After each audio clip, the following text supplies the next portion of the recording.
Bismillahirrahmanirrahim. Assalamualaikum warahmatullahi wabarakatuh. Waalaikumsalam warahmatullahi wabarakatuh.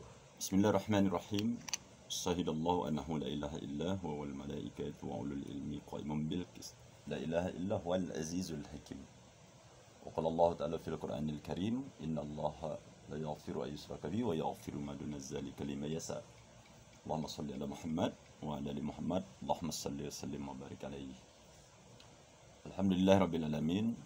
Allah masih mengamanatkan nikmat hidup, nikmat sehat, nikmat akal, tentu untuk menjaga nikmat yang paling utama, yang paling besar, yakni nikmat iman dan nikmat Islam. Mudah-mudahan kita kembali kepada Allah Subhanahu wa taala dalam keadaan beriman kepada Allah dan dalam ridha Allah Subhanahu wa taala. Karena orang yang beriman itu adalah orang yang paling beruntung dunia akhirat. Maka Allah Subhanahu wa taala, qad aflahal mu'minun, beruntunglah orang-orang beriman. Di dalam surat yang sama di ayat ke-117, wa may yad'u ma'allahi ilahan akhara la burhana lahu bih fa innama hisabuhu inda rabbih. Dan orang-orang yang menyembah Tuhan selain Allah padahal tidak ada satu bukti pun baginya, alam ciptaannya tiada, maka sungguh perhitungan hanya kepada Allah, dan orang-orang kafir itu tidak akan pernah beruntung. Teman-teman yang dimuliakan Allah, saudara-saudaraku yang dimuliakan Allah Subhanahu wa taala, kita akan lanjutkan kajian urut Aqidatul Awam yang dikonsep oleh Abul Hasan Al-Asy'ari, Imam Maturidi, dan yang telah disampaikan oleh ulama-ulama dan guru-guru kita. Mudah-mudahan dengan membahas ini tujuannya agar kita semakin beriman, bisa meningkatkan keimanan kita kepada Allah, dan jikalau ada saudara-saudara kita yang keliru, pernah menyekutukan Allah, atau belum mendapat hidayah beriman kepada Allah, mudah-mudahan kajian ini bermanfaat dan menjadi asbab hidayah agar kita semua kembali kepada Allah dalam keadaan beriman. Saudara-saudaraku yang dimuliakan oleh Allah Subhanahu wa taala, kita akan masuk ke kajian sifat yang kedua. Sifat ini namanya salbiyah.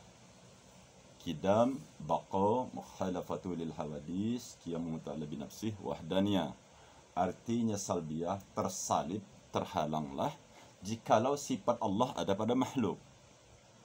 Jadi ketika masuk ke sifat salbiyah, tertanamlah di logika dengan ilmunya para ulama bahwa tujuan membahas 20 sifat wajib bagi Allah agar kita bisa membedakan yang khalik dan bisa membedakan yang makhluk. Maka khaliklah Tuhan, dan makhluk yang diciptakan Allah Subhanahu wa taala. Teman-teman yang dimuliakan oleh Allah Subhanahu wa taala, saudara-saudaraku yang dimuliakan oleh Allah Subhanahu wa taala, kidam artinya terdahulu. Maka mustahil hudus, baru. Maksudnya mustahil, sekali-kali akal tidak bisa menerima. Saudara-saudaraku yang dimuliakan Allah Subhanahu wa taala yang tergabung dalam kajian online, kajian langsung Bandar Lampung, Masjid Al-Jihad, Masjid Al-Ikhlas. Mudah-mudahan apa yang akan saya sampaikan ini bermanfaat, dan mudah-mudahan kita dalam ridha Allah Subhanahu wa taala.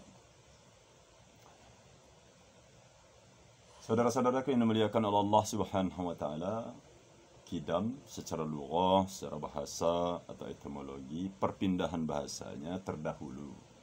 Jadi yang harus kita yakini itu, yang harus kita imani, wajibal wujud. Wajib ada, kata ulama, pasti tiada awalnya.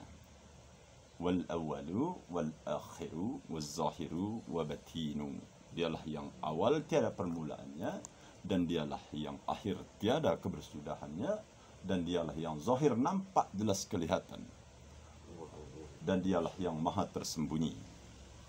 Saudara-saudaraku yang dimuliakan oleh Allah Subhanahu wa taala, selain Allah Subhanahu wa taala pasti tersalib, terhalang jikalau sifat ini ada pada makhluk. Jadi hanya Allah Subhanahu wa taala lah yang tiada awalnya. Maka barang siapa yang mempercayai ada Tuhan selain Allah Subhanahu wa taala, maka pasti dia telah tersalah dalam mempercayai keimanan, mempelajari keimanan, karena pasti yang diimani adalah makhluk. Saya kasih contoh, Latta, Uzza, itu yang dibuat oleh manusia.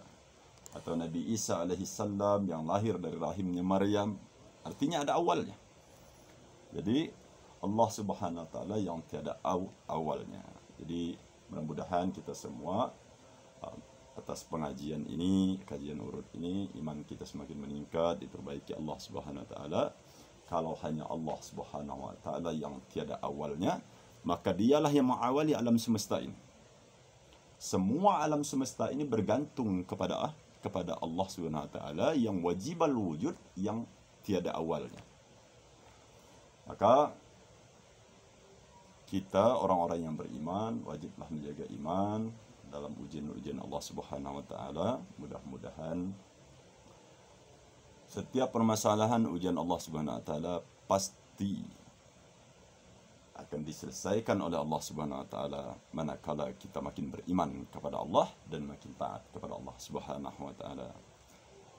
Teman-teman yang dimuliakan Allah Subhanahu wa taala, yang wajib ada maka pastilah dia yang tiada awalnya, Allah Subhanahu wa taala.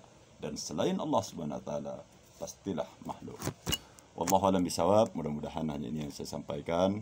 Ini kajian orang-orang awam, ilmunya para ulama. Mudah-mudahan kita semua dalam ridha Allah, dalam pertolongan Allah. Kepada alim ulama, kiai, jika ada kekeliruan dalam menyampaikan tauhid, saya mohon diluruskan, dimaafkan, dan kepada Allah saya mohon ampun. Mudah-mudahan kita umatnya Rasulullah SAW pasti semuanya ahli jannah ketika kita kembali kepada Allah SWT dalam keadaan beriman. Subhanallah wa bihamdihi adata khalqihi wa ridai nafsihi wa zinata arsyihi data kalimati. Allahumma salli ala Muhammad wa ala ali Muhammad. Allahumma salli wa sallim wa barik alaihi. Assalamualaikum warahmatullahi wabarakatuh.